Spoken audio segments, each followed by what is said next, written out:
Hello friends, welcome to 2nd July Daily Hindu News Analysis in Telugu. Friends, let us see the today's agenda first of all.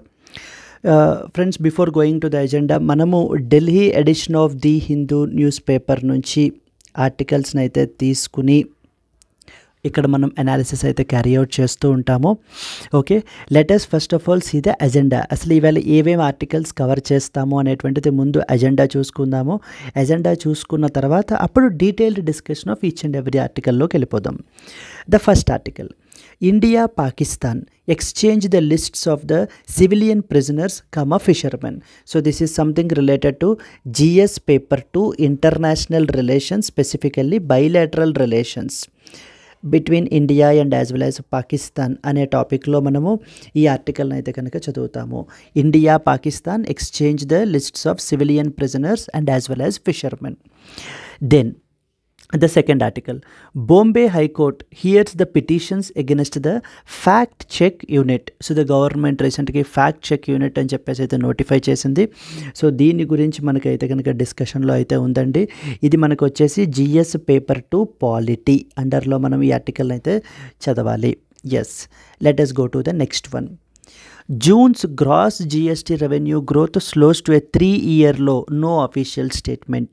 So జిఎస్టీకి సంబంధించి GST రెవెన్యూస్కి సంబంధించి ఒక important article publish అయింది. So GS paper 3 Indian economy అనేటువంటి article మనం అనేటువంటి topic నుంచి ఈ ఆర్టికల్ మనం కవర్ చేసుకోవాలి. Then what is on the agenda of for the 16th finance commission. రీసెంట్గా finance commission 16th one constitute చేశారు and as part of the GS paper 2 polity మనం కవర్ చేయాలండి ఈ ఆర్టికల్ని. Yes, then RBI ASEAN to create a platform for the instant retail payments.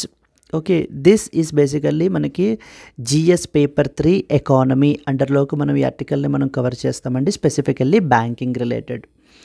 And finally today's editorial, Israel is facing a strategic defeat in Gaza. So this is something related to GS paper 2 international relations. Okay, these are the articles that we will cover. ఇది మనకి ఏంటంటే ఈవేళ agenda. Okay, now let us start our discussion with a detailed discussion. But before going to the discussion, there was a small announcement and meeku UPSC General Studies Prelims cum Mains live plus recorded batches అయితే కనుక start అవుతున్నాయి మనకి. So fee వచ్చేసి మనకి 30,000 rupees మనమైతే charge చేస్తున్నాము. So ఈ యొక్క ఈఎంఐ ఫెసిలిటీలో కూడా మీరు పే చేసుకోవచ్చు at the rate of 5,000 per month తోటి మీరైతే పే చేయొచ్చు. ఈ యొక్క ఫీ వచ్చేసి మీకు valid up till 15th July వరకు మాత్రమే valid friends, very limited offer. Okay, అయితే ఈ కోర్స్ యొక్క వ్యాలిడిటీ వచ్చేసి 6 months 1 year కాకుండా మనము లైఫ్ టైం వ్యాలిడిటీ అయితే ప్రొవైడ్ చేస్తున్నాం friends. Unlike the other institutes మనం we are providing the life time validity to the courses. So మీకు ఏ విధమైనటువంటి ఈ కోర్స్ గురించి డౌట్ ఉన్నా కూడా you can contact this particular number so that our team will help you out. Yes, that's it. Now let us see the first important article. ఇవాళ first article మనం చూసుకున్నట్లయితే, India Pakistan exchange the lists of civilian prisoners and as well as fishermen. అంటే ఈ యొక్క పాకిస్తాన్ కస్టడీలో మన యొక్క Indian fishermen and as well as the civilian prisoners ఎంతమంది ఉన్నారు, అండ్ అలాగే ఇండియా కస్టడీలో పాకిస్తాన్ పీపుల్ ఎంతమంది ఉన్నారు అనేటువంటివి ఆ యొక్క లిస్ట్స్ అనేటువంటివి ఎక్స్చేంజ్ చేసుకున్నారటండి రీసెంట్గానే. అదే రాశారు చూడండి ఇక్కడ, India and Pakistan on Monday exchanged the lists of civilian prisoners and fishermen in each other's custody, the ministry of external affairs said, and added that 2,600 Indian fishermen and 71 civilian prisoners have been repatriated from Pakistan since 2014 as a result of the New Delhi's sustained efforts. ఇదంతా కూడా దీని గురించి అంతా కూడా ఒక important agreement అయితే మనం sign చేసుకున్నామండి India and as well as the Pakistan మధ్య ఇన్ ద ఇయర్ 2008. 2008లో India and as well as Pakistan we have signed an agreement. So that agreement is known as agreement on consular access. పేరేంటి? Agreement on consular access అనేటువంటి agreement అయితే మనం sign చేసుకోవడం జరిగింది. As part of this agreement, so India and as well as Pakistan agree చేశారట. Under the provisions of this bilateral agreement on consular access 2008 such lists, ఏ type of lists? So the lists of civilian prisoners and as well as the fishermen and all these people are exchanged every year on January 1st and July 1st. So మరి yesterday July 1st కదా, అందుకని yesterday they have shared it. And again then next ఎప్పుడు Jan 1st 2025 they will share the next set of list. So the MEA said India and Pakistan today exchanged through diplomatic channels simultaneously at New Delhi and Islamabad the list of civilian prisoners and fishermen in each other's custody. Now you need to know some important points అయితే మనకి తెలియాలి ఈ యొక్క agreement on consular access గురించి. That is where we have return agreement on consular access. So ఈ యొక్క agreement చూడండి, in 2008 India and Pakistan signed the agreement on consular access. Okay, what is this agreement is all about? So దీంట్లో ఒక specific section అయితే ఉంటుంది, that is a section number 4. Okay, of this agreement states that both the governments of both the nations would provide the consular access. So consular access అంటే consular అనేటువంటి వాళ్ళు basically ఒక representative అండి. Okay, అంటే మన యొక్క ఇండియన్ కాన్సులర్ అనేటువంటిది అక్కడ పాకిస్తాన్లో ఉంటారు, అలాగే పాకిస్తాన్ కాన్సులర్ ఇండియాలో ఉంటారు.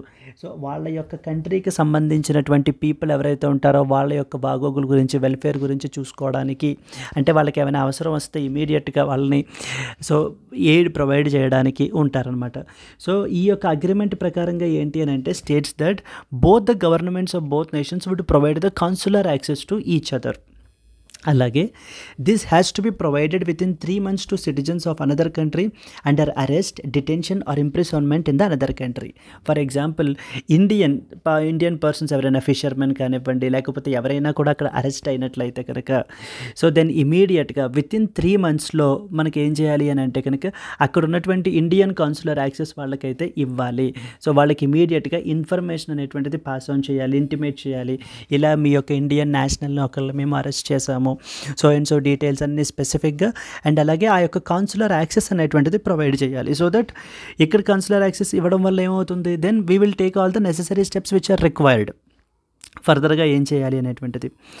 అయితే recently India and Pakistan exchanged the lists of the civilian prisoners and as well as fishermen in each other's custody. అదే కదా ఇందాక మనం చూసాము, ఎవరెవరైతే ఉన్నారు అనేటువంటిది అయితే రీసెంట్గా మనం షేర్ చేసుకోవడం అయితే జరిగింది. ఈ యొక్క లిస్ట్స్ అన్నీ కూడా ఎలాగా under the provisions of the bilateral agreement on consular access 2008 such lists are exchanged every year on Jan 1st and as well as the July 1st. Every year on Jan 1st and as well as July 1st మనం ఏం చేస్తాము, so the agreement so these lists will be shared between India and as well as Pakistan. So this is some important point. India and as well as Pakistan bilateral రిలేషన్స్కి సంబంధించి మీకు ఈ యొక్క agreement గురించి తెలియాలి. And అలాగే ఇంటర్నేషనల్ లెవెల్లో ఇంకొక అగ్రిమెంట్ ఉంటుందండి, దాని పేరు వచ్చేసి Vienna convention on consular relations అనేటువంటి అగ్రిమెంట్ అయితే ఉంది. ఇంటర్నేషనల్ ట్రీటీ అనమాట ఇది మనకి 1963లో అయితే సైన్ చేశారు. ఓకే, ఇదే చూడండి, the Vienna convention on consular relations is an international treaty that defines consular relations between independent states. So ఇది ఓవరాల్గా మొత్తం ప్రపంచం మొత్తంలో ఉన్నటువంటి ఇండిపెండెంట్ స్టేట్స్ మధ్య ఆ యొక్క కాన్సులర్ రిలేషన్స్ని మెయింటైన్ చేయడానికి అయితే పెట్టినటువంటి ట్రీటీ.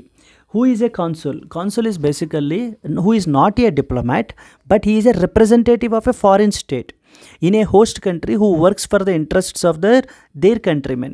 So his countrymen ఎవరైతే పీపుల్ ఉంటారో, ఫర్ ఎగ్జాంపుల్ మన యొక్క ఇండియన్ కాన్సులర్ వింగ్ అక్కడ పాకిస్తాన్లో ఉంటుంది. వాళ్ళ పని ఏంటి, అక్కడ పాకిస్తాన్లో ఉన్నటువంటి మన ఇండియన్స్ అందరి యొక్క ఇది గురించి చూసుకోవడమే వాళ్ళ యొక్క మెయిన్ డ్యూటీ. అలాగే ఈ యొక్క వియన్నా కన్వెన్షన్ మీరు తీసుకుంటే కనుక ఇదిగో చూడండి, article number 36 of the Vienna Convention states that foreign nationals who are arrested or detained in the host country must be given notice without delay of their right to have their embassy or the consulate so notified of that particular arrest. So ఎవరైనా ఒక particular person arrest అయినట్లయితే ఇమీడియట్గా ఆ పలానా వాళ్ళ యొక్క ఆ country national యొక్క ఎంబసీకి లేకపోతే కనుక కాన్సులేట్కి ఇమీడియట్గా ఇన్ఫర్మేషన్ అయితే కనుక ఇవ్వాలి. This is what is the Vienna convention of 1963. So the mandates. So India పార్టీయే కాదా అంటే yes, India is a signatory to that of the Vienna convention of 1963 on consular relations. అయితే ఇంకొక ఇంపార్టెంట్ పాయింట్ మీకు తెలియాలండి ఏంటి అని అంటే, here you can see as this is the like India's high commission okay in Pakistan అండి. At the same time Vienna convention అనేటువంటి పేరుతోటి మనకి ఇంకా చాలా కన్వెన్షన్స్ ఉన్నాయి, సో కన్ఫ్యూజ్ అవ్వకూడదు. For example the other important two are Vienna convention of 1985 అంటారు. ఇది మనకి ప్రొటెక్షన్ ఆఫ్ ఓజోన్ లేయర్కి సంబంధించింది. దీని తర్వాత మనకి మాంట్రియల్ ప్రోటోకాల్ కూడా సైన్ చేయడం జరిగింది. దీనికి సప్లిమెంటరీగా Montreal protocol on ozone depleting substances కూడా మనం సైన్ చేసాం. అంటే ఇది కూడా వియన్నా కన్వెన్షనే, ఇందాకది కూడా వియన్నా కన్వెన్షనే. But Vienna convention on consular relations of 1963 అది. బట్ కానీ ఇది Vienna convention of 1985. This is associated with protection of ozone layer. Then we have one more convention, that is Vienna convention on diplomatic relations. Vienna convention on diplomatic relations అంటారు. ఇది మనకి 1972లో sign చేశారు. And India is a party to both the conventions like diplomatic relations and as well as the protection of ozone లేయర్కి మనం ఏంటి అని అంటే India is basically party to that of the both the conventions. So now ఓవరాల్గా ఇంకొకసారి మాట్లాడుకుంటే, as per the bilateral agreement on consular access, so that is signed in the year 2008 between India and as well as Pakistan. India and as well as Pakistan, so the bilateral agreement on consular access అని చెప్పి 2008లో ఈ agreement అయితే sign చేసుకున్నారు. As part of this particular agreement వీళ్ళు ఏంటి అని అంటే కనుక ఇమీడియట్ ఇంటిమేషన్ అనేటువంటిది ఇవ్వాలి. Okay, if anybody got arrested, if anybody got detained, if anybody got imprisonment, so ఏవైనా కూడా. అండ్ అలాగే every year January 1st and as well as July 1st, so they need to exchange the list of the prisoners and at the same time the fishermen who are all arrested. So ఎవరెవరైనా detain అయినా arrest అయినా అవన్నీ కూడా ఒకరినొకరు information అయితే provide చేసుకోవాలి. అయితే ఈ యొక్క కాన్సులర్ యాక్సెస్ గురించి ఒకసారి మనం ఇంటర్నేషనల్ డైమెన్షన్ చూస్తే మనకి ఇంటర్నేషనల్ లెవెల్లో we have something called Vienna convention. Vienna convention అని చెప్పేసి మనకు ఒక ఇంటర్నేషనల్ ట్రీటీ అయితే ఉందండి. Okay, Vienna convention on consular access అని చెప్పేసి ఆర్ కాన్సులర్ రిలేషన్స్ అని చెప్పి. ఓకే, అండ్ అదే వియన్నా కన్వెన్షన్ పేరుతోటి మరికొన్ని అగ్రిమెంట్స్ కూడా ఉన్నాయి కదా. వియన్నా కన్వెన్షన్ ఆఫ్ 1985 ఇది మనకి ప్రొటెక్షన్ ఆఫ్ ఓజోన్ లేయర్కి సంబంధించినది. You should not confuse it with consular access. అదేంటి వియన్నా కన్వెన్షన్ అంటే అక్కడ ఒక చోట కాన్సులర్ యాక్సెస్ రిలేషన్స్ చూశాను, ఇంకొక చోట వచ్చేసి నాకేమో ఓజోన్ లేయర్ రిలేటెడ్ ఉంది అని మీరు కన్ఫ్యూజ్ అవ్వకూడదు. ఇవన్నీ different conventions with the name Vienna convention only. So okay, Vienna convention nobody will ask you Vienna convention is associated with అని అడగరండి, ఎందుకంటే వియన్నా కన్వెన్షన్స్తో చాలా ఉన్నాయి కాబట్టి. ఎందుకంటే డిప్లొమాటిక్ రిలేషన్స్ ఉంది, కాన్సులర్ యాక్సెస్ ఉంది, ప్రొటెక్షన్ ఆఫ్ ఓజోన్ లేయర్ ఉంది. సో కాబట్టి if at all they want ask, they will ask you through a specific year. For example Vienna convention of 1972 or Vienna convention of 1985, Vienna convention of 1963 ఇలా అడిగినట్లయితే కనుక so then ఆ particular కన్వెన్షన్కి స్పెసిఫిక్గా సంబంధించి అడుగుతున్నట్టు అర్థం. So these are some of the important points అండి with respect to this exchange of information. So this is a normal procedure every year 2 times. So this procedure keep on again on the January 1st, 2025 they will exchange these lists who are all under these things. Under this particular మనకి consular access గురించి, consular రిలేషన్స్కి సంబంధించినటువంటి international treaty ఇవన్నీ మనకి exam point of వ్యూలో important అవుతాయి. Let us go to the next article. Bombay High Court hears the petition against the fact check unit. Yes. So this is another important point అండి. ఇది మనకి GS paper 2 పాలిటీలోకి వస్తుంది. So the government ఏంటి అని అంటే కనుక ఈ యొక్క ఫ్యాక్ట్ చెక్ యూనిట్ అని చెప్పి ఒకటి క్రియేట్ చేశారు. ఫ్యాక్ట్ చెక్ యూనిట్ అని చెప్పేసి ఇది మనకి 2019లోనే క్రియేట్ చేశారు. లైక్ బట్ హౌవెవర్ రీసెంట్గా ద మినిస్ట్రీ ఆఫ్ ఎలక్ట్రానిక్స్ వాళ్ళు ఏంటంటే they have notified this particular body, Ministry of Electronics and as well as IT. So they have notified this body in the year 2024. Notify చేయడం అయితే జరిగింది. ఏం చేస్తుంది ఈ యొక్క ఫ్యాక్ట్ చెక్ యూనిట్ బాడీ? ఈ ఫ్యాక్ట్ చెక్ యూనిట్ బాడీ ఏం చేస్తుంది అని అంటే కనుక in case so the government of ఇండియాకి ఎగెనెస్ట్గా ఓకే అంటే గవర్నమెంట్ ఆఫ్ ఇండియా యొక్క ఇమేజ్ని దెబ్బతీసే విధంగా ఎవరైనా కూడా ఎటువంటి ఫాల్స్, మిస్లీడింగ్, డిజిన్ఫర్మేషన్ సో స్ప్రెడ్ చేసినట్లయితే అలాంటి వాటిలన్నిటినీ కూడా ఇదేంటి అని అంటే ఫేక్ అని చెప్పేసి ఏంటి అని అంటే ఒక ముద్ర వేస్తుంది అనమాట. ఇది ఫాల్స్ ఇన్ఫర్మేషను అని చెప్పేసి వాటిని ఎక్స్పోజ్ చేసి ఇది ఫేక్ ఇన్ఫర్మేషన్ ఇది, సో సర్క్యులేట్ చేస్తున్నారు, దయచేసి దీన్ని ఎవరు నమ్మకండి, సో ఇది గవర్నమెంట్ ఆఫ్ ఇండియా అయితే చేయలేదు, మేము ఇలాంటి ఆర్టికల్ ఏం పబ్లిష్ చేయలేదు, ఇలాంటి స్కీమ్ ఏం పెట్టలేదు అంటూ depending upon that fake news that is getting spread, ఏదైతే స్ప్రెడ్ అవుతుందో దాన్ని ఆధారం చేసుకుని గవర్నమెంట్ ఆఫ్ ఇండియా ఏం చేస్తుందంటే ఈ fact check unit completely so దాన్ని అయితే కనుక ఎక్స్పోజ్ చేస్తారనమాట, ఇది ఫేక్ న్యూస్ అని చెప్పేసి ఒక లేబులింగ్ వేసి. Now the problem is with respect to this fact check unit ఏంటి అని అంటే కనుక బాగానే ఉంది కదా, గవర్నమెంట్ ఆఫ్ ఇండియా యొక్క ఇమేజ్ని మరి డ్యామేజ్ చేయకుండా, అలాగే పీపుల్ని మిస్లీడ్ చేయకుండా సో చూడడానికి ఎస్టాబ్లిష్ చేసినటువంటి ఆర్గనైజేషన్ ఈ యొక్క ఫ్యాక్ట్ చెక్ యూనిట్.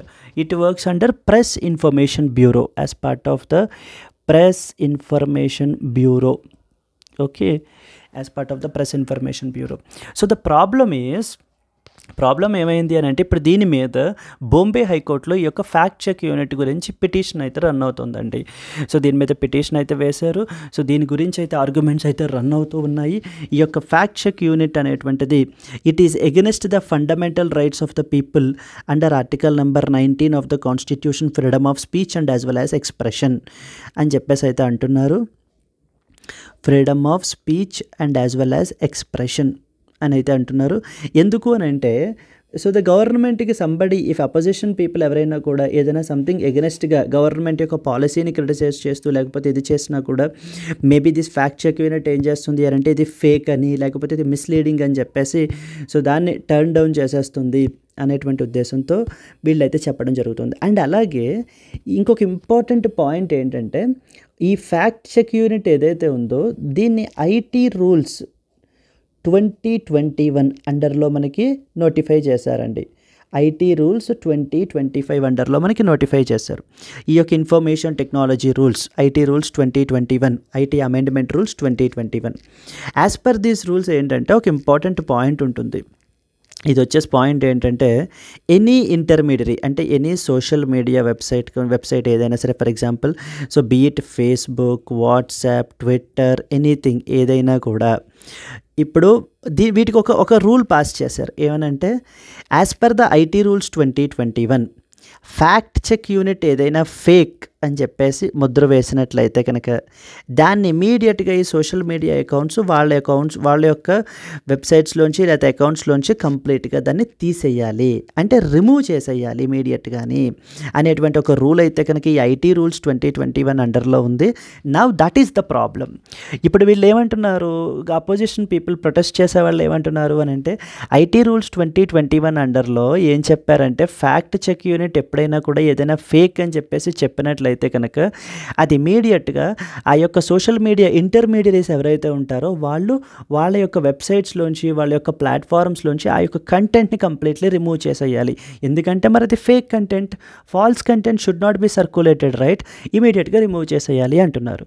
ఇప్పుడు ఈ అపోజిషన్ పీపుల్ ఏమంటున్నారు అంటే ఈ రకంగా గవర్నమెంట్ ఏం చేస్తుంది అని అంటే గవర్నమెంట్కి వచ్చినటువంటి ఏదైనా క్రిటిసిజంకి సంబంధించినటువంటి న్యూస్ ఐటమ్ అయినా లేకపోతే గవర్నమెంట్ పాలసీస్ని క్రిటిసైజ్ చేస్తూ తీసుకొచ్చినటువంటిదైనా కూడా ఇమీడియట్గా గవర్నమెంట్ ఏం చేస్తుంది అంటే ఫ్యాక్ట్ చెక్ యూనిట్ ద్వారా సో దాని మీద ఫేక్ అనేటువంటి ఒక ముద్ర వేసి అండ్ ఇమీడియట్గా ఇంటర్మీడియరీస్ ఎవరైతే ఉంటారో వాళ్ళందరికీ కూడా గైడ్ లైన్ పాస్ చేశారు కదా, ఏమని మేము ఎప్పుడైతే ఫేక్ అని చెప్పేసి దాన్ని ముద్ర వేస్తామో immediately that need to be removed అని. సో ఆ రకంగా ఇక గవర్నమెంట్కి కన్స్ట్రక్టివ్ క్రిటిసిజం అనేటువంటిది కూడా ఉండదు.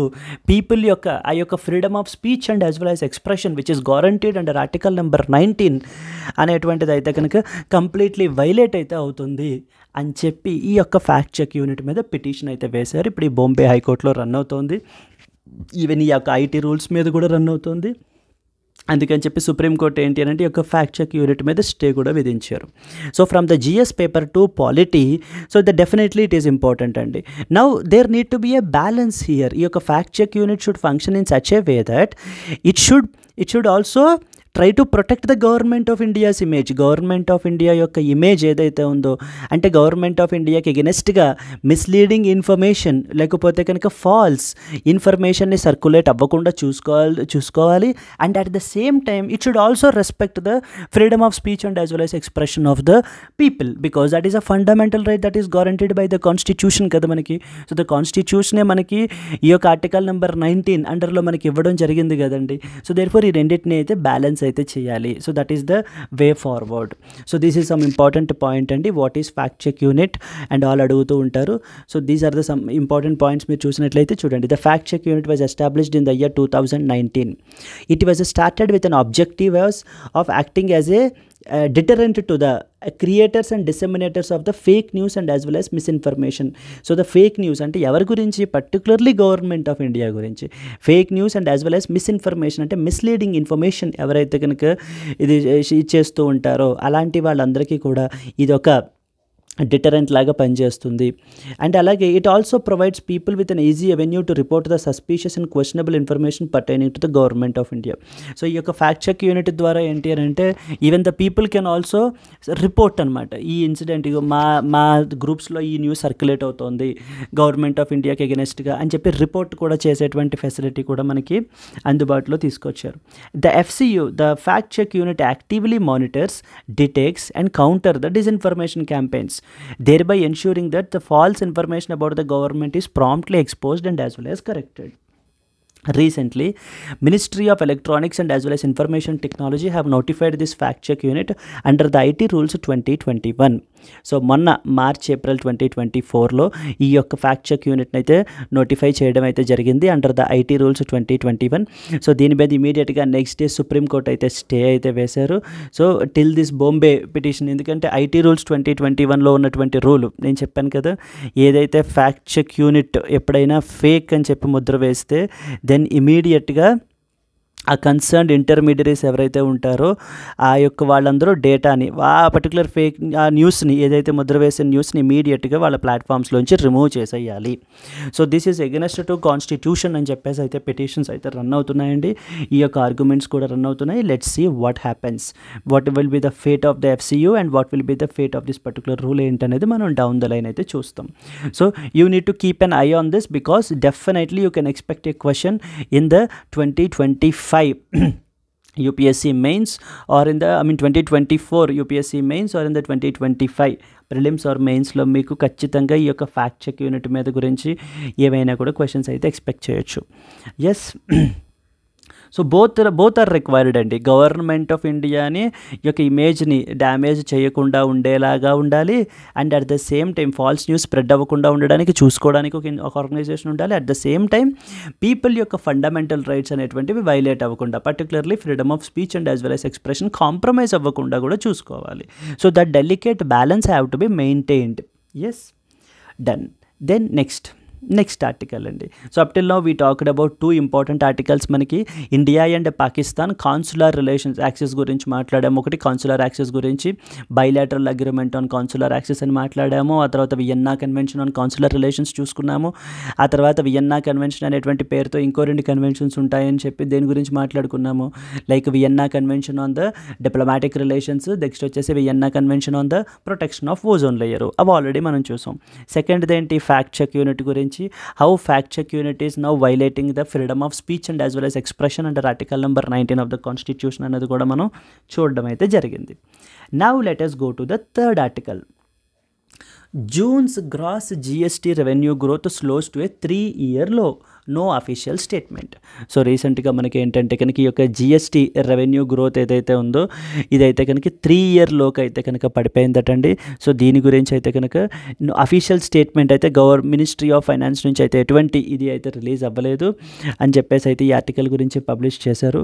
ఎవ్రీ మంత్ GST కలెక్షన్స్ ఎంతెంత వస్తున్నాయి అనేటువంటిది మనకి ఏంటంటే మినిస్ట్రీ ఆఫ్ ఫైనాన్స్ పబ్లిష్ చేస్తూ ఉంటారు data. As part of that, so stick to basics, back to basics అన్నట్టు GST గురించి మీరు ఒక ఫ్యూ పాయింట్స్ తెలుసుకుంటే కనుక, సో మనకి ఇంతకుముందు జిఎస్టీ రాకముందు రకరకాల ట్యాక్సెస్ ఉండేవి. Like for example value added tax అని, ఎక్సైజ్ డ్యూటీ, సర్వీస్ ట్యాక్స్ అని రకరకాల ట్యాక్సెస్ అయితే ఉండేవి. వీటన్నిటినీ కూడా సబ్మర్జ్ చేసేసి, సబ్స్యూమ్ చేసేసి ఒకటే యూనిఫామ్ ట్యాక్స్ పెట్టాలి అని చెప్పేసి అనుకున్నారు. వీటన్నిటిని సబ్స్యూమ్ చేసేసి అందుకనే ఒకటే ట్యాక్స్ పెట్టారు, that is known as GST, goods and as well as services tax అని పెట్టడం జరిగిందండి. Then the immediate question is whether GST అనేటువంటిది ఒక డైరెక్ట్ ట్యాక్సా లేకపోతే ఇండైరెక్ట్ ట్యాక్సా. GST is basically an indirect tax అండి. బికాస్ ఎందుకంటే so now not directly paid by the customers to the government. మనం గవర్నమెంట్కి డైరెక్ట్గా మనం అయితే పే చేయము. సో జిఎస్టీ అని చెప్పేసి మనం అయితే పే చేయం. మరి ఎగ్జాంపుల్ ఫర్ డైరెక్ట్ ట్యాక్స్ ఏంటి? Income tax for example. So personal income tax మనం పే చేస్తాం direct, that is an example for direct tax. So GST అనేటువంటిది మనం డైరెక్ట్గా పే చేయం. సో మనం ఇప్పుడు ఏదైనా రెస్టారెంట్కి వెళ్ళినప్పుడు ఏంటి అక్కడ సో మనకి CGST and as well as SGST అనేటువంటివి వేస్తారు. So we're paying it to the hotel and then later hotel will pay to the government. Likewise so మనకి ఏంటంటే కనుక directly if you are not paying to the government, that is can be called as an indirect tax. మనమే pay చేస్తున్నాం at the end of the day. So but we're paying indirectly అన్న విషయం మీరైతే ఇక్కడ గ్రహించాలి. ఈ పాయింట్స్ మీకు already తెలిసే ఉంటాయి. If you are an absolute beginner with respect to GST, then definitely మీకు ఈ పాయింట్స్ అయితే హెల్ప్ అవుతాయి. దెన్ ఇది మనకి జిఎస్టీ అనేటువంటిది 1 జూలై 2017 మనకి ఇంప్లిమెంటేషన్లోకి వచ్చిందండి, ఫోర్స్లోకి, through the implementation of a constitutional amendment called as 101 constitutional amendment act. అయితే why again it is significant for one more reason అండి. ఎందుకంటే ఎస్టర్డే ఇట్ ఈస్ July 1, 2024 మనకి. So July 1, 2024 we have marked the 7th anniversary of the introduction of GST. So it was now the 7th anniversary అయితే కనుక 2024లో celebrate చేస్తున్నారు. Therefore you can expect a question in UPSC mains with respect to this things. What are the main achievements, what are the main highlights, what problems does the GST have solved, what are the still more challenges which are prevalent, ఇలాంటి questions you can expect. So the types of GST మీరు చూసినట్లయితే 3 types ఉంటాయండి. SGST, state goods and services tax అంటారు.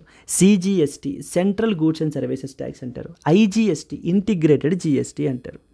ఓకేనా, ఈ 3 different types of taxes అయితే ఉంటాయి. GST అనేటువంటిది డెస్టినేషన్ బేస్డ్ ట్యాక్స్ అండి. అంటే it is taxed where the good is consumed, not where it is produced. మీకు ఇక్కడ ఎగ్జాంపుల్ చూపిస్తాను చూడండి.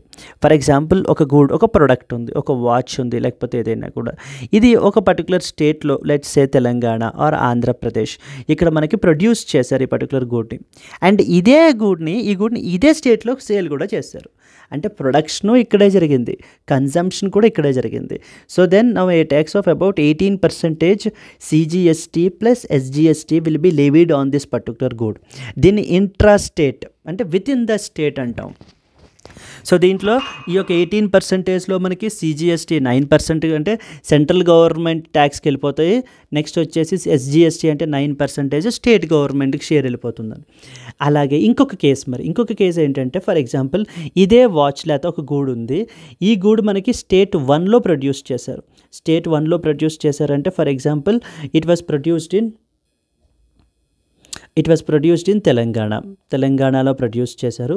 అండ్ స్టేట్ 2 ఆంధ్రప్రదేశ్లో సేల్ చేశారు. అంటే this is now an inter state supply. ఈ ఇంటర్ స్టేట్ సప్లైలో ఇప్పుడు మనకి ఏంటంటే ఆంధ్రప్రదేశ్లో దీని మీద వేసేటువంటి ట్యాక్స్ ఐజిఎస్టీ ఇంపోజ్ చేస్తారు. So that is integrated goods and services tax. IGST అనేటువంటిది ఇంపోజ్ చేయబడుతుంది. విత్ ఇన్ ద స్టేట్ అయితే CGST plus SGST, outside the state inter state అయితే కనుక they will be going for IGST. IGST revenue అనేటువంటిది first central గవర్నమెంట్కి వెళ్ళిపోతుంది. Then some share will be given to the state where the good is consumed. ఎక్కడ consume అయింది? ఇప్పుడు ఇక్కడ ఆంధ్రప్రదేశ్లో కన్జ్యూమ్ అయింది. సో ఈ యొక్క ఐజిఎస్టీలో వచ్చినటువంటి రెవెన్యూలో కొంత రెవెన్యూ మనం ఆంధ్రప్రదేశ్కి షేర్ చేస్తాము. అంతేకాని the good where it is produced తెలంగాణకి షేర్ చేయబడదు. I hope you are clear, right? అందుకనే జిఎస్టీని సోర్స్ బేస్డ్ ట్యాక్స్ అనము. GST is considered as a destination based tax అంటామండి. Okay, GST is considered as a destination based tax. So GST గురించి మనం only few points రాసామండి. ఎందుకంటే so మన యొక్క YouTube ఛానల్లో, ఎల్టీఎక్స్ క్లాసెస్ ఛానల్లో జిఎస్టీ గురించి చాలా ఇన్డెప్త్గా కవర్ చేసినటువంటి వీడియోస్ అయితే ఉన్నాయి. So Suresh sir have covered in depth related to the GST related things అన్నీ కూడా మీకు. సో అది మీరు ఒకసారి ఆ వీడియోస్ ఒకసారి మీరు చూసినట్లయితే కనుక మీకు ఇంకా జిఎస్టీ మీద ఓవరాల్ కాంప్రిహెన్సివ్ అండర్స్టాండింగ్ అయితే వస్తుంది. Okay, so in order to avoid the duplicity, so I have cut it here itself. Please watch the GST related videos on our YouTube channel. That will definitely help you to get a comprehensive understanding with respect to GST గురించి మీకు complete understanding అయితే మీకు వస్తుంది. So ఈ యొక్క అవి వీడియోస్ని చూసినట్లయితే కనుక can we move to the next article? Yes yes friends, next article is related to what is on the agenda for the 16th Finance Commission. very important friends, మనకి యొక్క 16th Finance Commission గురించి ఇప్పుడు UPSC 2025 mains రాసేటువంటి వాళ్ళకి ఖచ్చితంగా ఉపయోగపడుతుంది. ఈ యొక్క దీని మీద guarantee you can expect a question, and at the same time UPSC prelims 2025 రాసే వాళ్ళకు కూడా you can expect a question on finance commission. So 16th finance commission అయితే కనుక రీసెంట్గా కన్స్టిట్యూట్ చేయబడింది. Arvind Panagariya as its chairperson. Okay, Arvind Panagariya as its chairperson మనకి 16th finance commission the government of India constitute అయితే చేశారు. ఫైనాన్స్ కమిషన్ అనేటువంటిది మనకి ఒక కాన్స్టిట్యూషనల్ బాడీ అండి. Under article number 280 of the constitution, under article number 280 of the constitution మనకి the finance commission of ఇండియాని constitute చేస్తారు. It will be constituted by the president of India for every 5 ఇయర్స్కి ఒకసారి అయితే కన్స్టిట్యూట్ చేస్తారు. But అదేమీ hard and rule కాదు, 5 ఇయర్స్కి ఒకసారి చేయాలి అన్నది. సో ఇంతకుముందు ఎప్పుడు అవసరమైతే whenever the president of India feels necessary then he will be constituting this finance commission by using the powers under article number 280 మనకి 16th ఫైనాన్స్ కమిషన్ అయితే కనుక కన్స్టిట్యూట్ చేశారు. మనకి మెయిన్స్ పాయింట్ ఆఫ్ వ్యూలో what are the terms of reference, TOR అంటారు.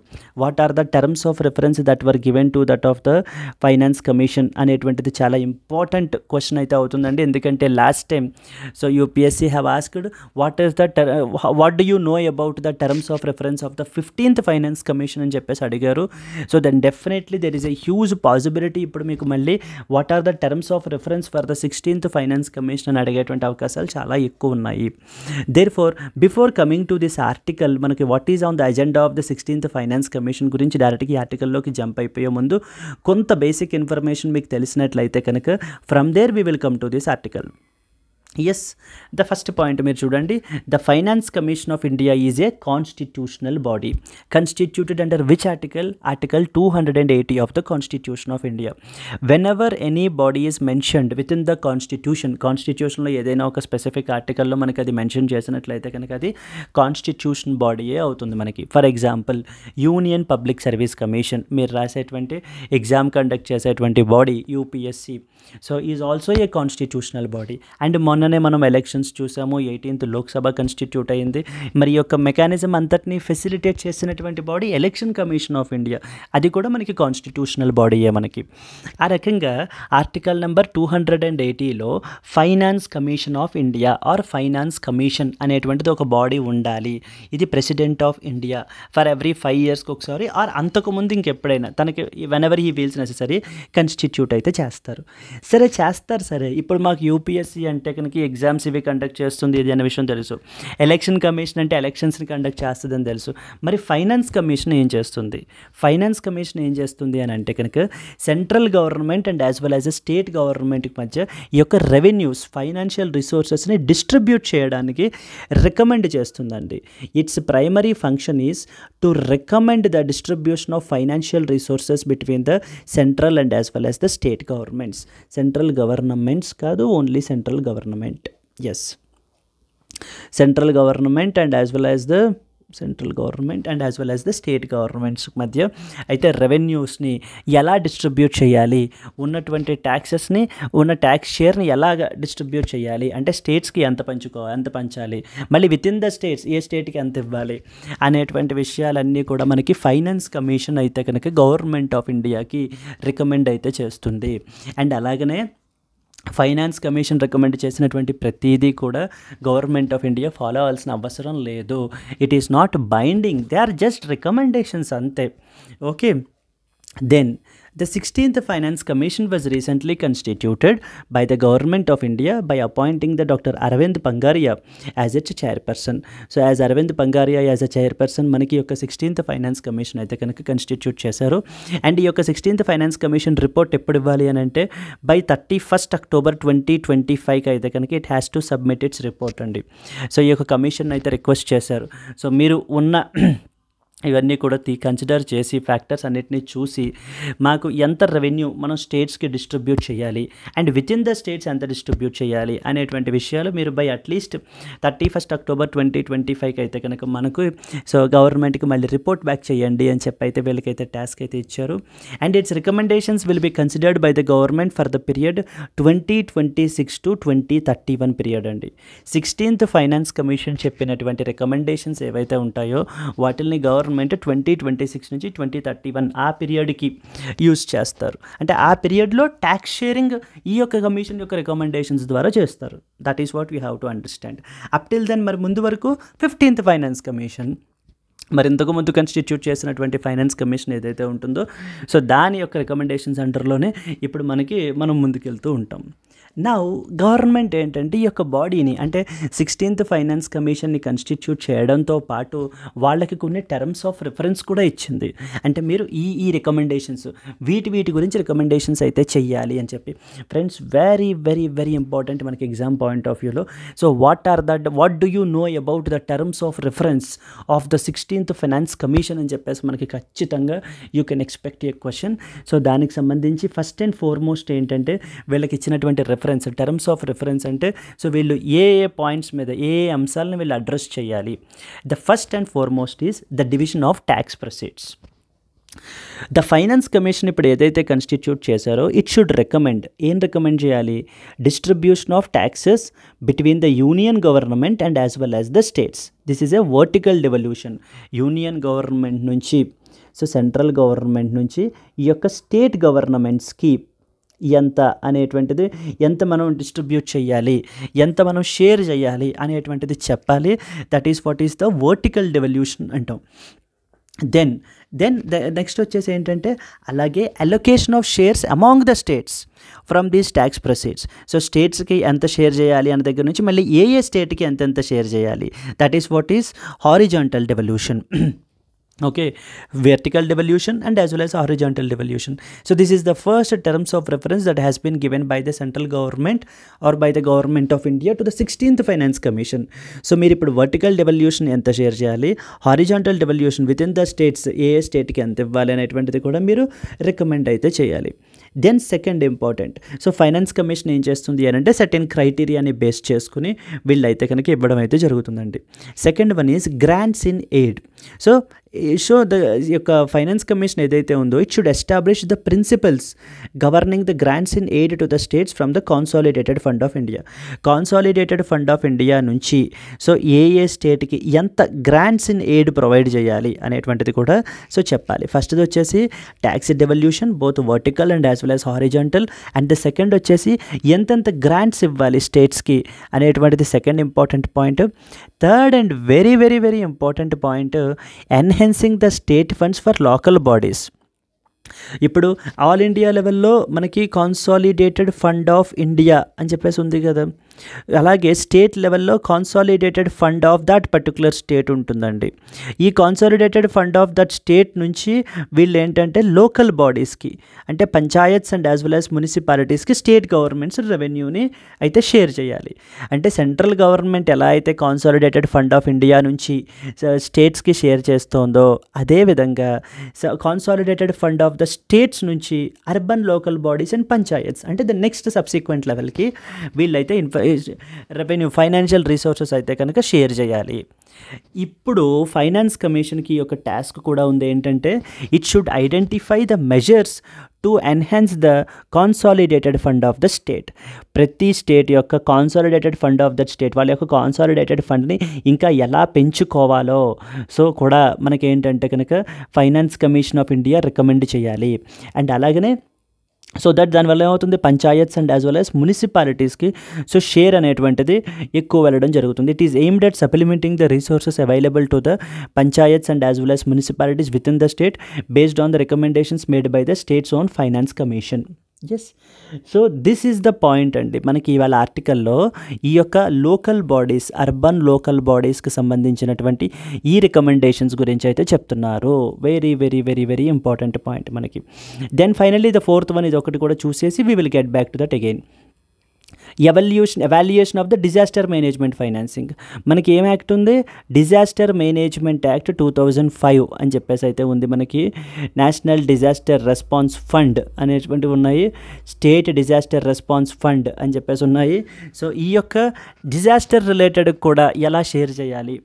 The Commission also review the current financing structure related to the Disaster Management Act 2005 and propose some measures. So దీనికి సంబంధించింది కూడా mainly 4 important. First one, it should talk about vertical and as well as horizontal devolution గురించి మాట్లాడాలి. Second one, it will be talking about the grants in aid. And the third one, so state యొక్క కాన్సాలిడేటెడ్ funds ఏవైతే ఉన్నాయో వాటిని enhance చేయాలి, particularly for local బాడీస్కి help అవ్వడానికి. And the fourth one, disaster management financing ఏదైతే ఉంటుందో సో దానికి సంబంధించినటువంటి న్యూ మెజర్స్ కూడా సో ఫైనాన్స్ కమిషన్ అయితే కనుక సజెస్ట్ చేయాలండి. ఈ పర్టికులర్ ఆర్టికల్లో ఎడిటోరియల్లో ఇప్పుడు ఏంటంటే ఈ థర్డ్ పాయింట్ మీద మాట్లాడుతున్నారు వీళ్ళు. ఈ యొక్క అర్బన్ లోకల్ బాడీస్ ఏవైతే ఉన్నాయో వాటి గురించి చూడండి. మొత్తం అంతా నేను చదవను కానీ we will have a quick walk through. The 16th finance commission has begin its work established under a article మనం ఆల్రెడీ చూసుకున్నాం, article 280 of the constitution, primarily focusing on the devolution of consolidated fund. Since the 73rd and 74th amendments, local bodies have also gained the significant recognition within the federal system. These amendments introduced subclauses which mandate the finance commission to recommend the measures to state for supporting the panchayats and as well as municipalities. So finance commission of India ఏం చేయాలి అని అంటే they have to support, they have to provide the measures. Consolidated funds of the states కూడా పెరగడానికి కావాల్సినటువంటి measures ఏం తీసుకోవాలి అనేటువంటిది కూడా ఫైనాన్స్ కమిషన్ సజెస్ట్ చేయాలి. ఈ యొక్క అర్బన్ లోకల్ బాడీస్, మున్సిపాలిటీస్ ఏవైతే ఉన్నాయో ఇవి చాలా స్ట్రగుల్ అవుతూ ఉన్నాయి అనేటువంటి విషయాలు ఇక్కడైతే హైలైట్ చేస్తున్నారు. అండ్ సిటీస్ యొక్క ముందు ఈ యొక్క అర్బన్ మున్సిపాలిటీ యొక్క సిటీస్ ఏవైతే ఉన్నాయో వీటిల్ని అప్రిషియేట్ చేస్తున్నారండి. ఇక్కడ సిటీస్ యొక్క కంట్రిబ్యూషన్ అనేటువంటిది చాలా ఉంది. ఈవెన్ మనకి నేషనల్ కమిషన్స్ కూడా ఇంజిన్స్ ఆఫ్ గ్రోత్గా వీటిని కన్సిడర్ చేస్తున్నారు. సిటీస్ అనేటువంటివి 66% ఆఫ్ ద జీడిపి కంట్రిబ్యూట్ చేస్తున్నాయి, 90% of the total government revenues అయితే ఇస్తున్నాయి. సో దేర్ ఫోర్ సిటీస్ అనేటువంటివి చాలా ఇంపార్టెంట్ మనకి. మరి ఈవెన్ వరల్డ్ బ్యాంక్ ఎస్టిమేషన్ కూడా ఒకటి కోట్ చేశారు. The world bank estimated that around $840 billion is needed for basic infrastructure in the next decade. అంటే మరి సిటీస్ ఎప్పుడైతే మనకి ఎంత కంట్రిబ్యూషన్ చేస్తున్నాయో, around 66% of the India's GDP, 90% of the total government revenue, మరి ఎంత సపోర్ట్ చేస్తున్నప్పుడు వాటిల్ని మనం ఫైనాన్షియల్ రిసోర్సెస్ ఇచ్చి వాటిని ఇంకా మనం స్ట్రెంగ్తన్ చేయాల్సినటువంటి బాధ్యత మనకి ఎంతగానో ఉంది. లేకపోతే ఏమవుతుందంటే ఎప్పుడైతే when there is a miss match between this rapid development and the crunch of the financial resources, మనకి ఏం జరుగుతుంది అని అంటే కనుక ఒక్కసారిగా ఇవి కొలాప్స్ అయిపోతాయి. సో ఓకే అనేటువంటి క్రైసిస్ సిచ్యువేషన్స్ వచ్చేస్తాయి అండ్ అనేటువంటి విషయాలను ఇక్కడైతే ఈ యొక్క డెవలప్మెంట్ మీద ఆ యొక్క ఎఫెక్ట్ పడుతుంది అని అయితే మనకైతే చెప్తున్నారండి.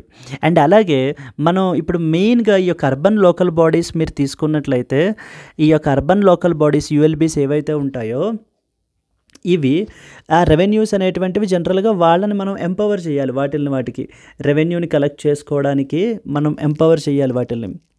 So to collect the revenues we have to empower these particular bodies.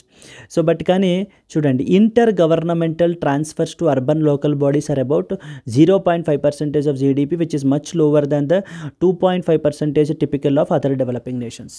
అంటే ఇప్పుడు వీళ్ళు ఏం చెప్తున్నారంటే అర్బన్ లోకల్ బాడీస్ యొక్క రెవెన్యూ సోర్సెస్ అనేటువంటివి చాలా తక్కువ ఉన్నాయి. And urban there is something called as IGT అంటారు. IGT అంటే ఇంటర్ గవర్నమెంటల్ ట్రాన్స్ఫర్స్ అని అర్థం. ఇంటర్ గవర్నమెంటల్ ట్రాన్స్ఫర్స్ అంటే సెంట్రల్ గవర్నమెంట్ నుంచి స్టేట్ గవర్నమెంట్ నుంచి వచ్చేటువంటి షేర్స్. ఈ యొక్క షేర్స్ ఎంత ఉన్నాయట, urban local bodies in India are about just 0.5% of the GDP మాత్రమే. అంత షేర్ మాత్రమే ఈ యొక్క అర్బన్ లోకల్ బాడీస్కి మనము ఇస్తున్నాము. కానీ మిగతా డెవలపింగ్ నేషన్స్ చూసినట్లయితే కనుక అరౌండ్ 2-5% అయితే ఇస్తున్నారు. We're very much lower. అంటూ for example Africa allocates 2.6%, Mexico 1.6%, Philippines 2.5%, Brazil 5.1%. Although IGTs make up to 40% of the ULB's total revenue, issues persist regarding their predictability, earmarking for vulnerable groups, and horizontal equity. IGTs are crucial for the ILBs given their financial stated need. So what about the taxation system? Even ఈ యొక్క taxation system వల్ల కూడా మనకి ఏంటి అని అంటే కొంత urban local బాడీస్కి revenue అయితే కనుక తగ్గిపోయింది. స్టేట్ ఫైనాన్స్ కమిషన్స్ ఏమో only 7% of the states of own revenue in 2018-19 ఇంత ఇచ్చేయాలి అని చెప్తున్నారు. So okay, therefore what is necessary? Increasing the quantum of IGTs as a percentage of GDP is necessary. అంటే existing ఉన్నటువంటి 0.5% నుంచి ఇంకా ఇంక్రీజ్ అయితే కనుక చేయాలి. Despite the 74th constitutional amendment to financially strengthen the ULB's, progress over the 3 decades has fallen short. Okay, అంటే ఇంతకుముందు 74th constitutional amendment మనకి ఏంటంటే 73rd and 74th constitutional amendments వేటికి సంబంధించిన panchayats and as well as మున్సిపాలిటీస్కి మనము కాన్స్టిట్యూషనల్ స్టేటస్ ఇవ్వడం జరిగింది కదండి. అక్కడ మనకి ఏంటంటే ఒక ఆబ్లిగేషన్ ఏంటి అని అంటే ఈ యొక్క అర్బన్ లోకల్ బాడీస్ లేదా lower level institutions, lower tier institutions ఏవైతే ఉన్నాయో వాటిని స్ట్రెంగ్తన్ చేయాల్సినటువంటి బాధ్యత గవర్నమెంట్స్కి ఉంది అనేటువంటి ఆబ్లిగేషన్ ఆల్రెడీ గవర్నమెంట్స్ మీద ఉంది. కానీ వీటి యొక్క ప్రోగ్రెస్ చూస్తే అంతలాగా లేదు. ఓకే, వీటి యొక్క రెవెన్యూ సోర్సెస్ అనేటువంటివి చాలా తక్కువ ఉన్నాయి.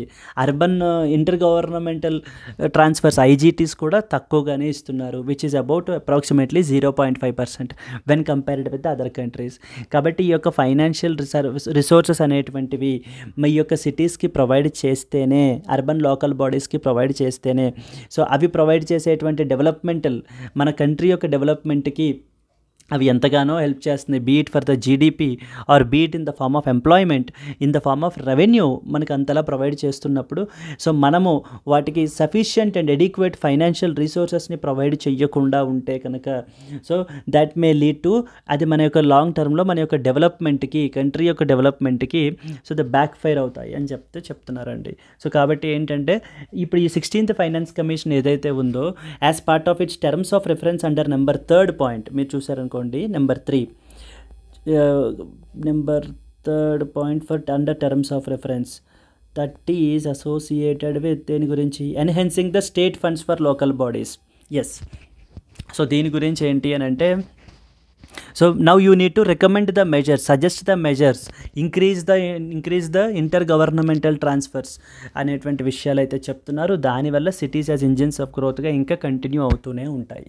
That is what is the article is all about అండి. సో మీకు ఇక్కడ ఈ యొక్క 16th ఫైనాన్స్ కమిషన్ గురించి తెలియాలి. What are the terms of the 16th finance commission, terms of reference TOR అంటారు, ఆ విషయం మీకు తెలియాలి. నెక్స్ట్ వచ్చేసి అర్బన్ లోకల్ బాడీస్ ఏవైతే ఉన్నాయో వాటి యొక్క రెవెన్యూ సోర్సెస్ అనేటువంటివి చాలా తక్కువ ఉన్నాయి. సో ఇలా ఎప్పుడైతే తక్కువ ఉంటాయో ఫైనాన్షియల్ రిసోర్సెస్ మరి ఎప్పుడైతే అట్ దేర్ డిస్పోజల్ ఉండవో ఈ యొక్క సిటీస్ అనేటువంటివి now they are the engines of గ్రోత్గా ఉన్నాయి. But down the line definitely ఏమవుతాయంటే మనకి బ్యాక్ ఫైర్ అవి ఈ యొక్క డెవలప్మెంట్ అనేటువంటిది ఆగిపోతుంది. కాబట్టి ఖచ్చితంగా మనం వాటిల్ని more and more financial resources ఇచ్చి అండ్ అలాగే వాటిల్ని ఎంపవర్ చేసి మనం స్ట్రెంగ్తన్ అయితే చేయాలి. In fact that is a constitutional obligation on the governments అని చెప్పి మనకైతే ఇక్కడ ఆర్డర్ అయితే పాయింట్అవుట్ చేస్తున్నారు ఈ పర్టికులర్ ఆర్టికల్లో. ఎస్ అండి, that's it. Then if you go to the next one, చూడండి, intergovernmental transfers are nothing but the transfers from the central and as well as state governments to that of the urban local bodies. That's it. Let's go to the next article. Friends, before going to the next article, I hope you are loving our classes. మనకి optional mela అని చెప్పేసి అయితే మనకు ఉందండి. Any optional, so the live plus recorded version అయితే మనం charge చేసేటువంటిది normally 30,000, but as a డిస్కౌంటెడ్గా మనము 22,500కి మనం దీన్ని ప్రొవైడ్ చేయడం అయితే జరుగుతుంది. సో మనం ఈ యొక్క కోర్స్ వచ్చేసి మీకు లైఫ్ టైం వ్యాలిడిటీ తోటి వస్తుంది, అంతే తప్ప 6 months 3 months కోర్స్ అయితే కాదు. ఈ యొక్క అప్డేటెడ్ డిస్కౌంటెడ్ ఫీ అనేటువంటిది మీకు only valid up till 15th July వరకు మాత్రమే మీకు వ్యాలిడ్ అండి. సో మీరు ఇంకొకటి ఏంటి అని అంటే కనుక ఈ యొక్క నెంబర్ని మీరు కాంటాక్ట్ చేసినట్లయితే మీకు ఏ విధమైనటువంటి డౌట్స్ ఉన్నా కూడా మీకు ఇక్కడ అడ్రస్ అయితే చేస్తారు మా యొక్క expert team. So kindly go through these particular things, definitely they will help you out. Next article, RBI ASEAN to create a platform for the instant retail payments. So ఇక్కడ మనకు వచ్చేసి దేని గురించి అని అంటే reserve bank of India plus ASEAN, reserve bank of India plus ASEAN, RBI plus ASEAN countries వచ్చేసి ఈ యొక్క క్రాస్ బార్డర్ పేమెంట్స్ గురించి, క్రాస్ బార్డర్ రిటైల్ పేమెంట్స్ గురించి అయితే కనుక ఈ టాపిక్ అయితే జరుగుతుందండి. ఈ ఆర్టికల్ స్టోరీ మొత్తం క్రాస్ బార్డర్ రిటైల్ పేమెంట్స్ గురించి. రీసెంట్గా మనం ఏంటి అని అంటే there is something called as project Nexus అని చెప్పేసి ఉందండి. Very very very very important. What is project Nexus అని చెప్పేసి అడుగుతూ ఉంటారు. ఈ యొక్క ప్రాజెక్ట్ నెక్సస్ వచ్చేసి మనకి ఏంటి అని అంటే so the reserve bank of India ఇది మనకి bank for international settlements BIS అనేటువంటి వాళ్ళు, innovation hub from the bank for international settlements వాళ్ళు అయితే కనుక కాన్సెప్చువలైజ్ చేశారు వీళ్ళు. సో దీంట్లో మనకి మెంబర్స్ ఎవరెవరు అని అంటే కనుక ఆసియాన్ నుంచి ఒక 4 కంట్రీస్ అయితే మనకు ఉన్నాయి, ప్లస్ దెన్ నెక్స్ట్ వచ్చేసి మన రిజర్వ్ బ్యాంక్ ఆఫ్ ఇండియా. చూడండి ఇక్కడ నేను క్లియర్గా రాసిన పాయింట్స్ అన్నీ కూడా. Project nexus, what is project nexus? It is a multilateral international initiative. Main objective ఏంటంటే instant cross border retail payments by interlinking the domestic fast payment systems. So ప్రతి కంట్రీలో ఉన్నటువంటి డొమెస్టిక్ FPS అంటారు, ఫాస్ట్ పేమెంట్ సిస్టమ్స్ అన్నిటినీ కూడా integrate చేస్తూ seamless వేలో ఇన్స్టెంట్గా మనీ ట్రాన్స్ఫర్ అనేటువంటిది సో మనకి జరగడానికి పెట్టినటువంటి ప్రాజెక్ట్ ఇది. That is called as project Nexus. ఇది మనకి క్రాస్ బార్డర్ రిటైల్ పేమెంట్స్కి మెయిన్గా అసోసియేటెడ్ ఇది. And it is conceptualised by ఎవరి యొక్క ఇనిషియేటివ్ అంటే innovation hub of the bank for international settlements, innovation hub of the bank for international settlements BIS అంటారండి. What is it's objective? To connect the FPS of the 4 ASEAN countries, that is Malaysia, Philippines, Singapore and as well as Thailand and then India. So 4 ASEAN countries and as well as India. So వీళ్ళు ఏంటి అంటే these are the founding members of this particular project nexus అండి. So ఈ project Nexus అండర్లో వీళ్ళు ఏంటి అని అంటే కనుక ఏం ప్రమోట్ చేస్తారు? Instant cross border retail payments, instant cross border retail payment. Project Nexus is related to అనేటువంటి క్వశ్చన్స్ అయితే మనకు అడుగుతారు. నిన్న మనకి బేసెల్ స్విట్జర్లాండ్లో అయితే ఏంటంటే రీసెంట్గా ఈ యొక్క అగ్రిమెంట్ దీని గురించి అయితే ఈ యొక్క bank for international settlements and అలాగే central banks of these 4 countries Malaysia, Philippines, Singapore, Thailand and then RBI reserve bank of India అయితే కనుక అగ్రిమెంట్ అయితే సైన్ చేసుకున్నారు. ఫర్ దిస్ ఎఫెక్ట్ ఈ యొక్క దీన్ని అయితే కనుక డెవలప్ చేస్తున్నారనమాట as part of this project Nexus. So now ఇప్పుడు ఈ యొక్క ఆసియాన్ కంట్రీస్ తోటి అండ్ యాజ్ వెల్ యాజ్ మన కంట్రీ తోటి మనం ఏంటంటే ఈ యొక్క క్రాస్ బార్డర్ రిటైల్ పేమెంట్స్ అనేటువంటివి ఇన్స్టెంట్గా మనం అయితే ట్రాన్స్ఫర్ అయితే చేయొచ్చు. This article is all about this thing. RBI ASEAN to create a platform for instant retail payments. So ఒక న్యూ ప్లాట్ఫామ్ని అయితే క్రియేట్ చేద్దాం అనుకుంటున్నారు under the umbrella project called as project Nexus. So what is project Nexus? అది ఎవరి initiative, ఎవరెవరు involve అయ్యి ఉన్నారు, ఎవరు ఫౌండింగ్ మెంబర్స్, రీసెంట్గా అగ్రిమెంట్ ఎవరు సైన్ చేసుకున్నారు అనేటువంటివన్నీ కూడా మనకి దీంట్లో అడుగుతారండి. చూడండి, an agreement to this effect was signed by the BIS and central banks of the founding countries, that is the Malaysia's bank, Thailand, Bangkok and as well as the Singapore and RBI on Sunday in Basel Switzerland. మొన్న Sunday రోజున మనకి ఏంటంటే Basel స్విట్జర్లాండ్లో అయితే మనకి meeting అయితే జరిగింది. So they have signed this particular thing. ఈ యొక్క అగ్రిమెంట్ అయితే మనకి సైన్ చేసుకున్నారు to develop this platform under project Nexus. Project Nexus అనేటువంటిది ఏంటి మనకి? It is a multilateral initiative. దీనికి ఏం ఎనేబుల్ చేస్తుంది? ఇది ఇన్స్టెంట్ రిటైల్ పేమెంట్ గురించి, క్రాస్ బార్డర్ పేమెంట్స్ గురించి అయితే మాట్లాడుతుంది. Yes, that's it friends. Then shall we go to the next article? Yes friends, before going to the next article, I hope you are loving our videos. మా videos classes అన్ని మీకు నచ్చుతున్నాయి అనుకుంటున్నాం. ఇది మీకు ఒకవేళ ఫస్ట్ క్లాస్ అయితే కనుక please do watch other videos as well in our channel అండి. ఈ హిందూ న్యూస్ అనాలిసిస్ అనేటువంటిది మనకి చాలా important. Even we are proud to say that మనము 1000+ హిందూ న్యూస్ అనాలిసిస్ అయితే కనుక చేసాం ఇప్పటికి videos. And with your love and as well as support we are ready to do in the next set of 1000 videos కూడా మేమైతే చేయడానికి అయితే సిద్ధంగా ఉన్నాము. So we are that much energetic and as well as exciting. But the only thing that we expect is the same love and as well as excitement from your side. మీరు మీ యొక్క excitement and as well as interest, మీ love in the form of likes and as well as కమెంట్స్గా మీరు మాకు తెలిపినట్లయితే కనుక so that will be more boosting and motivational for us, so that we can can do much more క్వాలిటీగా ఇంకా మేమైతే చేయడానికి అయితే అవకాశాలు అయితే ఉంటాయి మాకు. Okay, so kindly like and as well as subscribe, and మీకు తెలిసిన వాళ్ళు ఎవరైనా ఉన్నా కూడా ప్లీజ్ షేర్ టు దెమ్ అండి, so that will be helpful to them as well. అయితే మనకి ఏంటంటే ఈ యొక్క హిందూ న్యూస్ పేపర్ అనేటువంటిది వెరీ వెరీ వెరీ ఇంపార్టెంట్ అండి. So by understanding, by recognising the importance of Hindu newspaper, మనం ఈ యొక్క డైలీ హిందూ న్యూస్ అనాలిసిస్ని అయితే మనం క్యారీ అవుట్ చేస్తూ ఉన్నాం. ఇక్కడ ఒక విషయం అర్థం చేసుకోవాలి, హిందూ న్యూస్ పేపర్ నుంచి అరౌండ్ 50% ఆఫ్ ద క్వశ్చన్స్, అంటే మనము both news analysis, editorial analysis ఇవి కవర్ చేసుకోగలిగితే కనుక 50% ఆఫ్ ద క్వశ్చన్స్ ఒక 1 year మీరు కన్సిస్టెంట్గా చేయగలిగినట్లయితే ఈ యొక్క 50% ఆఫ్ ద క్వశ్చన్స్ మీరైతే ఆన్సర్ చేసేస్తారు. మొన్న మీరు 2024 పేపర్ చూసుకోండి, చాలా వరకు క్వశ్చన్స్ అన్నీ కూడా మనకి కరెంట్ అఫైర్స్ బేస్డ్ మీదే ఉంటాయి. Now but the other 50%, this is only 150%, the other 50% of the questions మటుకి మనకి press information bureau, down to earth and as well as the Indian express, news on AIR, ఇలాంటి articles నుంచి మనకి publish అయితే అవుతాయండి. This is the another set of 50% of the questions మనకి ఇందులోంచి అయితే వస్తాయి. హిందూ న్యూస్ అనాలిసిస్ 50% ఎలాగో ఇక్కడ మనం కవర్ చేసుకుంటున్నాం డైలీ న్యూస్ అనాలిసిస్లో. మరి ఈ 50% పరిస్థితి ఏంటి? ఈ 50%ని కవర్ చేయడానికే మనం ఒక కొత్త కాంప్రిహెన్సివ్ ఇనిషియేటివ్ అయితే లాంచ్ చేసాము. That is the most comprehensive initiative course for UPSC, union public service కమిషన్కి కరెంట్ అఫైర్స్కి సంబంధించి ఒక కాంప్రిహెన్సివ్ కోర్స్ని అయితే మనం లాంచ్ చేయడం అయితే జరిగింది. ఇది మనకి డైలీ లైవ్ క్లాసెస్ ఉంటాయి. Very very very important point, daily live classes అయితే ఉంటాయి. I will be the one who will instruct you. నేనే మీకు క్లాసెస్ అయితే తీసుకుంటాను. మీకు ఏ విధమైనటువంటి డౌట్స్ ఉన్నా కూడా, so that doubt can be anything, very basic అయినా సరే పర్వాలేదండి. చెప్పాను కదా, ఈవెన్ మీకు యూపీఎస్సీ అంటే ఏంటో అబ్రివేషన్ కూడా తెలియదు అని అన్నా కూడా no worries, we are here to explain you. Okay, so మీకు డైలీ లైవ్ క్లాసెస్లో మీకు ఏంటి అంటే మీకు ఏ విధమైనటువంటి డౌట్స్ ఉన్నా కూడా మీరు మమ్మల్ని అయితే ఇక్కడ అడగడం అయితే జరుగుతుంది. I will be the one who will take up the classes. మీకు daily, weekly and as well as monthly PDFs అయితే కనుక ప్రొవైడ్ చేయబడతాయి. ఓకే, అండ్ అలాగే మీకు క్లాస్ నోట్స్ కూడా ఇవ్వబడుతుందండి. మీకు మనం ఇలా ఇక్కడ ఏదైతే రాస్తున్నామో అక్కడ కూడా మనకు క్లాస్ నోట్స్ అయితే ఉంటుంది, మీకు అది ఉంటుంది. సో దట్ మీరు రెడీ రెఫరెన్స్గా మీరైతే వాటిని చదువుకోవచ్చు. Then weekly and as well as monthly క్విజెస్ని మనం అయితే ఆర్గనైజ్ చేస్తాము టు మెజర్ యువర్ పర్ఫార్మెన్స్. మరి మీ పర్ఫార్మెన్స్ని మెజర్ చేసుకోవాలి కదా, చదువుకుంటే వెళ్ళిపోతే కుదరదు కదా, కోర్స్ కరెక్షన్స్ చేసుకుంటూ ఉండాలి ఎప్పటికప్పుడు. దెన్ మీకు ఏంటంటే yearly compilation and as well as revision before the prelims ఇవ్వడం జరుగుతుంది. ఫ్రెండ్స్, మనం దీనికి ఛార్జ్ చేసేటువంటి ఫీ వచ్చేసి 10,000 rupees friends. But as a 50% డిస్కౌంట్గా మనము 5,000 రూపీస్కి దీన్ని ప్రొవైడ్ చేస్తున్నాం. And most important unique feature ఏంటంటే మీకు ఇది లైఫ్ టైం వ్యాలిడిటీ తోటి వస్తుంది. Very very very very important friends.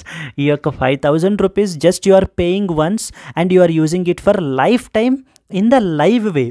So live classes ద్వారా మీరు ఏంటంటే సో లైఫ్ టైం వ్యాలిడిటీ తోటి అయితే మీరు ఈ ఫెసిలిటీని అయితే ఇచ్చేయచ్చు. ఇంక కరెంట్ అఫైర్స్కి సంబంధించి మీరు ఇంకెక్కడ చూడాల్సినటువంటి అవసరం అయితే లేదు. One or the other day మనం ఏంటంటే ఈ ఆర్టికల్స్ని విత్ బ్యాక్గ్రౌండ్స్ మనం కవర్ చేయడం అయితే జరుగుతూ ఉంటుంది. సో ఆల్రెడీ మన క్లాసెస్ ఆల్రెడీ తీసుకుంటున్న వాళ్ళు ప్లీజ్ కమెంట్ ఇట్ అండి, so that let people others also know it. Yes, then మనం ఏంటంటే మనం కవర్ చేసేటువంటి ఆర్టికల్స్ ప్రెస్ ఇన్ఫర్మేషన్ బ్యూరో నుంచి, డౌన్ టు ఎర్త్ నుంచి, ఇండియన్ ఎక్స్ప్రెస్ నుంచి ఈ ఆర్టికల్స్ నుంచి కవర్ చేస్తాము. మీకు ఏ విధమైనటువంటి డౌట్స్ ఉన్నా కూడా మీరు ఈ యొక్క కాంటాక్ట్ నెంబర్ని మీరు అప్రోచ్ అయినట్లయితే కనుక so they will guide you further. Yes friends, this is like prelims and మెయిన్స్కి ఎక్స్క్లూజివ్గా మెయిన్స్కి the ultimate mains answer writing programme అంటూ మనం ఒకటి స్టార్ట్ చేసాము. ఇది మీకు answer writing basics video explanations provide చేయబడతాయి. So okay, like critically examine, comment, explain, discuss ఇలాంటి టర్మ్స్ వచ్చినప్పుడు వాటిని ఎలా అప్రోచ్ అవ్వాలి అనేటువంటిది. అలాగే మీకు డైలీ ఒక క్వశ్చన్ ఇవ్వబడుతుంది, ఎక్స్ప్లెనేషన్ ప్లస్ అప్రోచ్ మీకు చెప్తాము. ముందు ఆ topic explanation, so the basics అనేటువంటివి చెప్తాము. దెన్ ఆ క్వశ్చన్ అప్రోచ్ అనేటువంటిది కూడా మనం ఇవ్వడం జరుగుతుంది. Then you will write the answers. మీరు మీ యొక్క పేపర్ని ఎవాల్యుయేట్ చేస్తాము అండ్ అలాగే మీకు మోడల్ ఆన్సర్ కూడా ఇవ్వబడుతుంది. మనం దీంట్లో ఫుల్ సిలబస్ కవరేజ్ అయితే చేస్తాం.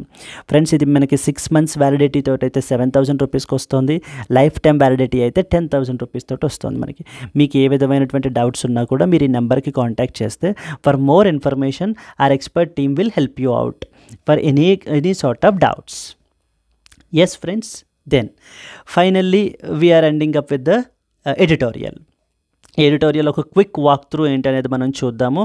సో చూసేసిన తర్వాత we will close the today's session. Israel is facing a strategic defeat in Gaza. So first of all Israel ఏంటి, గాజా ఏంటి ఏం తెలియదు నాకు. No worries, we are here to explain. ఇదంతా పక్కన పెట్టేస్తే ఈ మ్యాప్ చూడండి.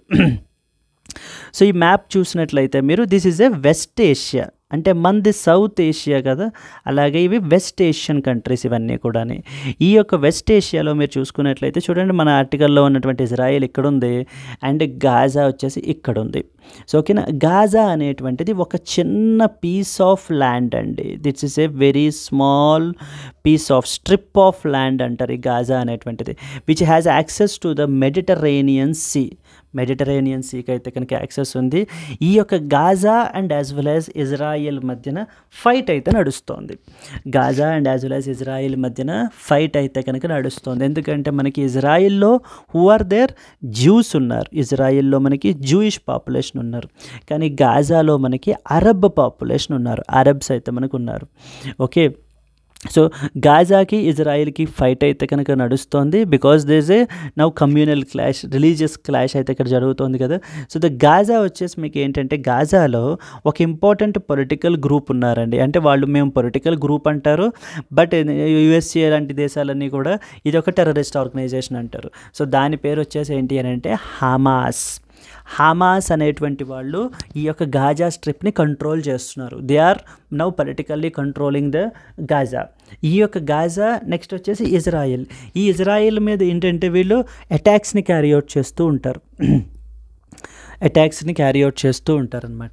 ఎందుకు అని అంటే కనుక ఈ యొక్క ఇజ్రాయిల్ వీళ్ళ మీద డిఫెన్సివ్గా, వీళ్ళ మీద అంటే ఇల్లీగల్గా వీళ్ళ యొక్క సెటిల్మెంట్స్ అన్నిటినీ కూడా ఆక్యుపై చేసుకుంటోంది. ఇల్లీగల్ సెటిల్మెంట్స్ ఆఫ్ జ్యూస్ ఉన్నారు అని చెప్పేసి.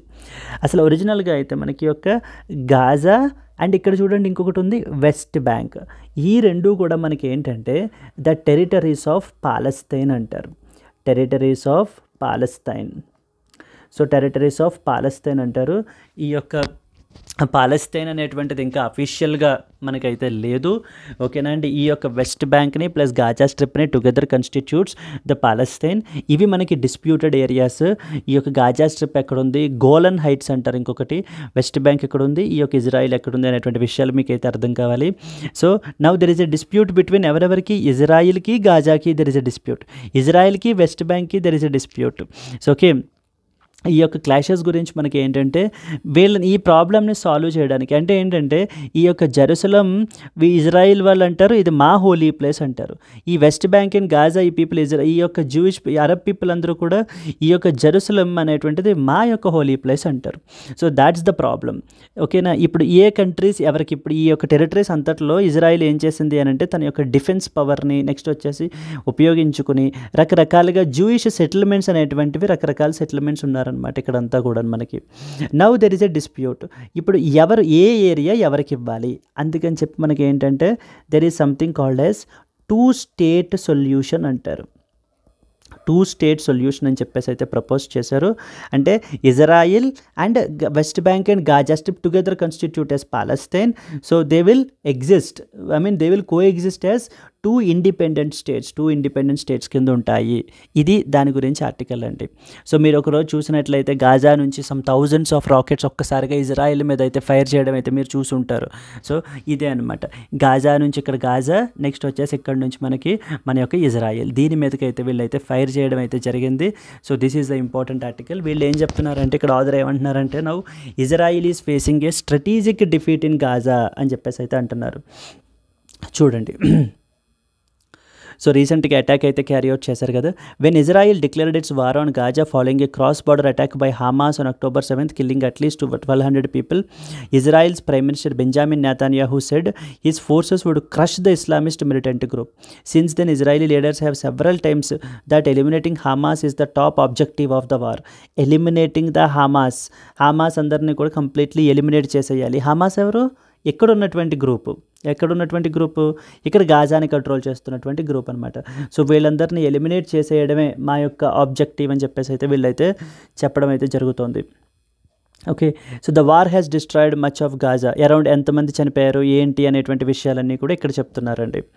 Okay, then at the same time మనకి lack of victory, Israel wanted a quick and decisive victory against Hamas.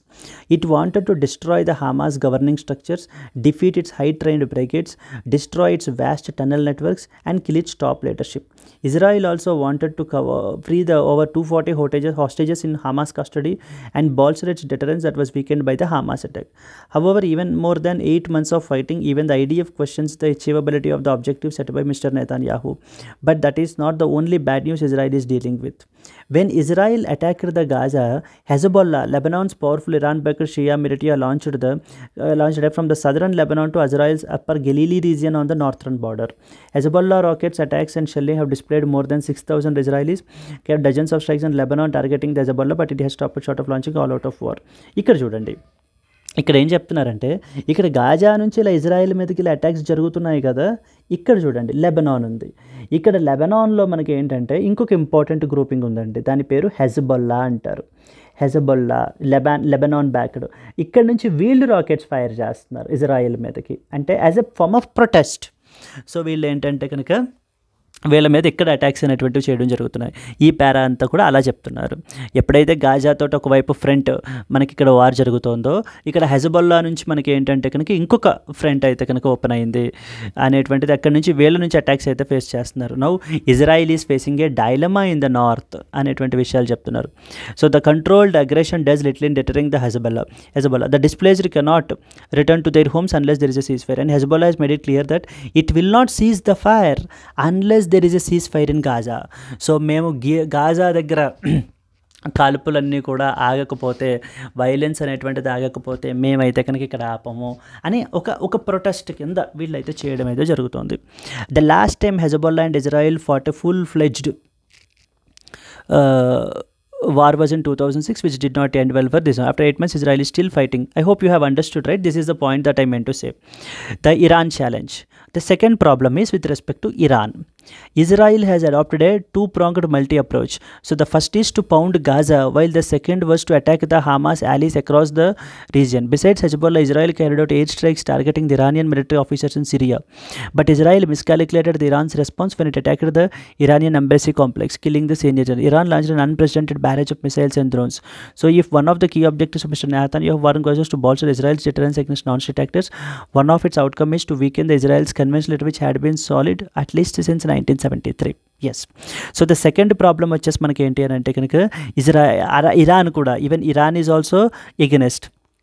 And the third problem is Arab normalization process, setback to the Arab normalization process. Before October 7th attack, Israel was set to expand its regional cooperation with Arab world. In 2020, it had almost reached a breakthrough normalization agreement with 4 Arab countries, UAE, including UAE. The US was mediating the talks between Israel and as well as the Saudi, which was towards these things. Yes, in September. But today, the Saudi normalization plan has been shelved. Riyadh says there will not be any peace with Israel unless there is a clear path towards the creation of a Palestinian state based on 1967 border with Jerusalem as its capital. So with Jerusalem as its capital మనకి ఏంటి అని అంటే, so the first problem ఎవరితోటి? Gaza తోటి. Second problem ఎవరితోటి? Hezbollah తోటి. Third problem వచ్చేసి Iran తోటి. ఫోర్త్ ప్రాబ్లం వచ్చేసి మనకి with respect to the Arab normalisation problem, Arab normalisation process. అంటే ఇంతకుముందు మిగతా ద అదర్ కంట్రీస్ ఏవేవైతే ఉన్నాయో, యునైటెడ్ అరబ్ అమిరేట్స్, సౌదీ, వీటన్నిటి దేశాలతో కూడా ఇజ్రాయిల్ ఏం చేసింది అంటే పీస్ అగ్రిమెంట్స్ అయితే చేసుకుంది. సో బట్ స్టిల్ ఇప్పుడు వీళ్ళు ఏమంటున్నారు, again we won't support that particular peace agreements until and unless Palestine has been created as a separate state అంటూ ఈ యొక్క ఆర్టికల్ అయితే మనకైతే చెప్పడం అయితే జరుగుతుందండి. These are the main points. So this is the Palestinian question. And finally what author is saying is that two state solution has to be created. Okay, so that this Israel and as well as Palestine will coexist with each other, so thereby promoting the peace అనేటువంటి విషయం అయితే చెప్తున్నారు ఇక్కడ. So these are the important articles and as well as editorial from the today's article అండి. So that's it for today. Okay, now it is the time to for what friends, there was a monsoon special offer of 10% off across all the courses అయితే మనకైతే ఉందండి now. So మీకు ఈ particular of గురించి మీరు ఏంటి అని అంటే కనుక you can contact this particular number. And finally today's question.